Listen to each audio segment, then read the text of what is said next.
عبادت کے لائق نہیں. دنیا کے اندر تمام لوگ آئے وہ عبادت و ریاضت بھی کر رہے ہیں, اپنی اولاد کی خاطر مکانات بھی بنا رہے ہیں, اپنی اولاد کی خاطر بڑی بڑی بلڈنگیں بھی تیار کراتے ہوئے نظر آ رہے ہیں. لیکن اللہ تبارک و تعالی ہے جس کی کوئی اولاد نہیں ہے, جس کا کوئی نام و نشان تو ہے لیکن اس کا کوئی بیٹا نہیں ہے, لیکن اس کو کوئی پیدا کرنے والا نہیں ہے. لیکن وہ بھی ارشاد فرماتا ہے, اے آدم لولا محمد ما خلقتک, اگر میرا محبوب نہ ہوتا تو آدم میں تجھے پیدا نہ کرتا. بات سمجھ میں آ رہی ہے نا؟ اگر سمجھ میں نہ آئے تو بتا دینا کہ میں دوسرے طریقے سے آپ کو سمجھا سکوں کہ آدم, اگر میں اپنے محبوب کو نہ پیدا کرتا تو میں تجھ کو بھی دنیا میں نہ بھیجتا. اب آپ کے دل میں ایک سوال چل رہا ہوگا کہ آدم کے آنے سے پہلے,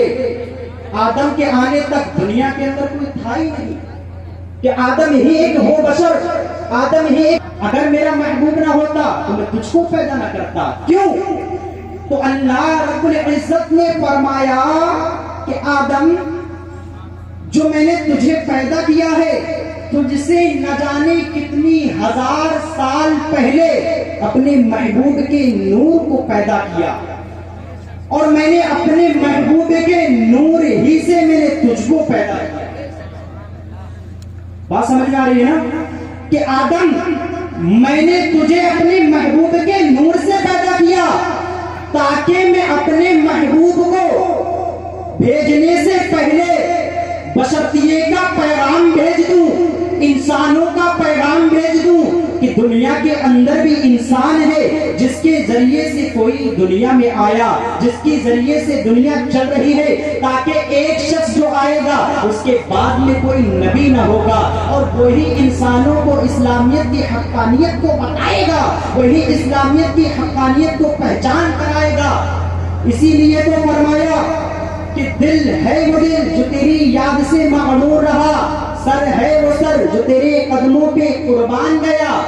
کہ کبھی بھی دل کو رخ نہ موڑنا, کبھی بھی اللہ تعالیٰ کی طرف سے اپنے دل کو نہ موڑنا, کیونکہ اللہ تعالیٰ نے اپنے محبوب کا اتنا مرتبہ بلند کیا. کیوں؟ کیونکہ اسے اپنے محبوب سے محبت تھی. اس لیے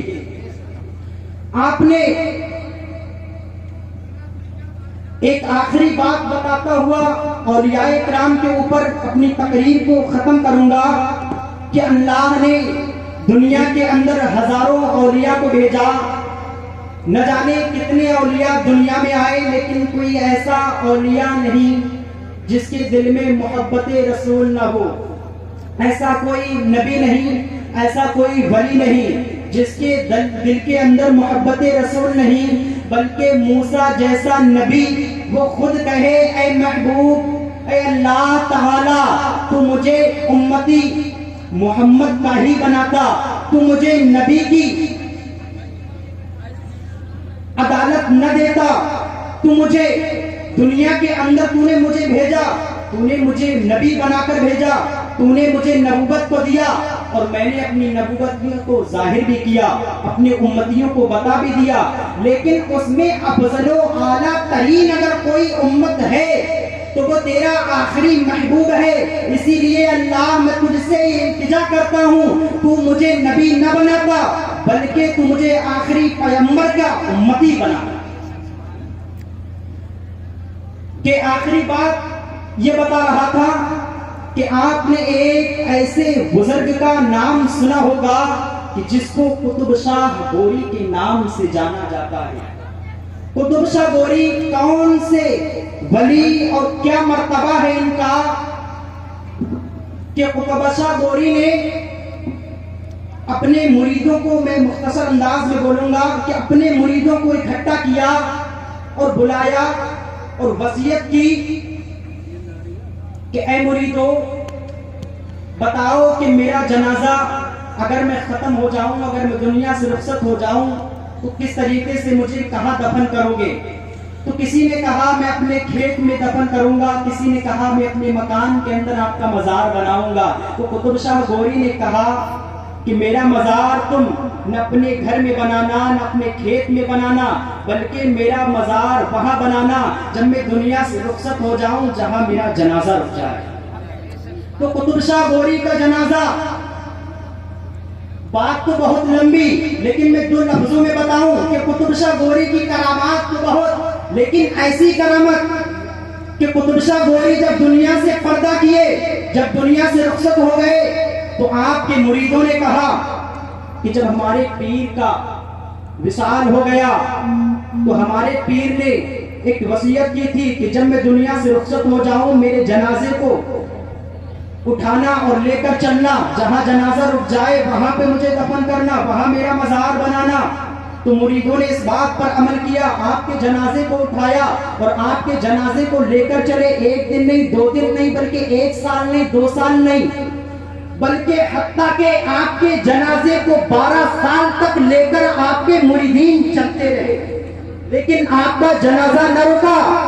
جب 12 سال گزر گئے اور 12 سال کا آخری مہینہ تھا 12واں، اور 12ویں مہینے کے بعد جب 12ویں تاریخ یعنی آخری تاریخ جب آئی 12ویں مہینے کی، تو آج ایک صوبہ پڑتا ہے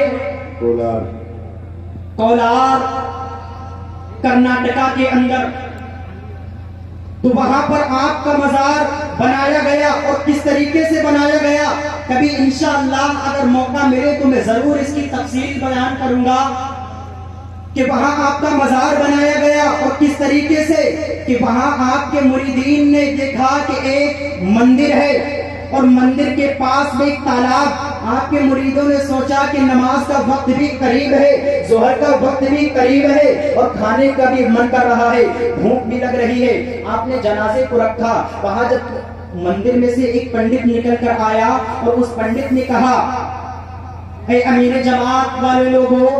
اے ٹوپی والوں، اے مسلم لوگوں، کہ تم یہاں کس وجہ سے آئے، کس لیے آئے؟ تم یہاں سے جلدی چلے جاؤ، جو رانی ہے وہ تمہیں قتل بھی کر دے گی اور میرا بھی قتل کر دے گی۔ تو اس وجہ سے وہاں سے لوگوں کو ہٹانے کی پنڈت نے کوشش کی، اور ان لوگوں نے نمازوں کو ادا کیا۔ جب نماز کو ادا کرنے کے بعد میں آپ وہاں سے ہٹنے لگے، آپ نے نماز کو پڑھ لیا۔ نماز پڑھنے کے بعد میں 4 لوگوں نے چارپائی کے چاروں پایوں کو پکڑا اور آپ نے اٹھانے کی کوشش تو کیا، لیکن اس جنازے کو آپ اٹھا نہ سکے تھے۔ 8 نے اٹھایا، جنازہ نہ اٹھا، بلکہ 30 نے اٹھایا، جنازہ نہ اٹھا، بلکہ 40 نے اٹھایا، جنازہ نہ اٹھا۔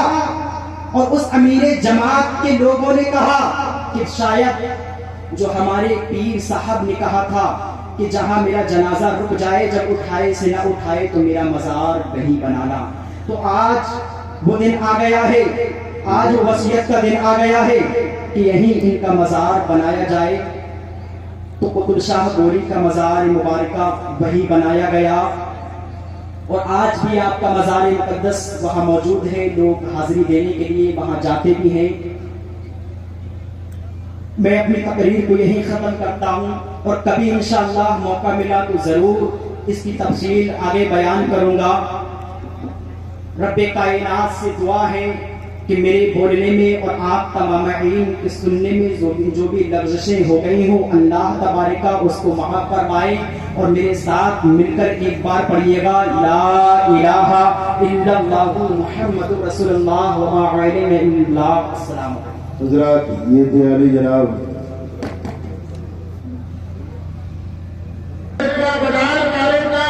اور جنازہ خوری کا کرتا ہے دین کی تبلیغ، جنازہ خوری کا کرتا ہے دین کی تبلیغ۔ عجیب حال ہے زندہ مدار والوں کا، جنازہ کرتا ہے، جنازہ خوری کا کرتا ہے دین کی تبلیغ۔ عجیب حال ہے زندہ مدار والوں کا، اور خدا را قبر میں سینے پہ میرے رکھ دینا، خدا را قبر میں سینے پہ میرے رکھ دینا، یہ کام آئے گا شجرہ مدار والوں کا۔ خدا را قبر میں سینے پہ میرے رکھ دینا، یہ کام آئے گا شجرہ مدار والوں کا۔ اور مدینہ، مکہ، نجف، کربلا، مکرپور سے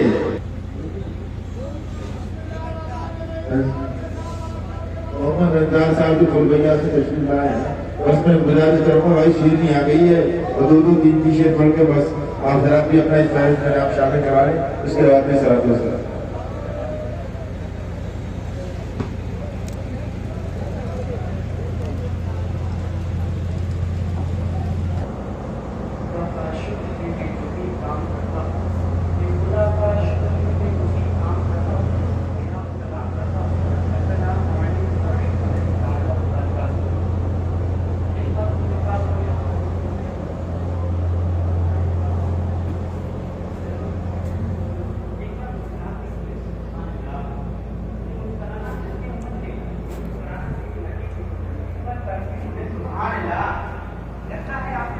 یاد ملے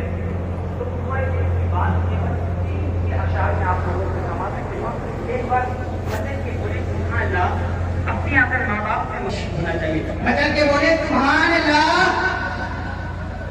اور ناطے قاطع کرنا اشعار آپ لوگوں کو سماعت فرمائے. کسی شاعر نے کہا اپنے انداز میں کہ جو محفل میلادی محمدی کو بنائے، کہ جو محفل میلادی محمدی کو بنائے خدا سے ماں کے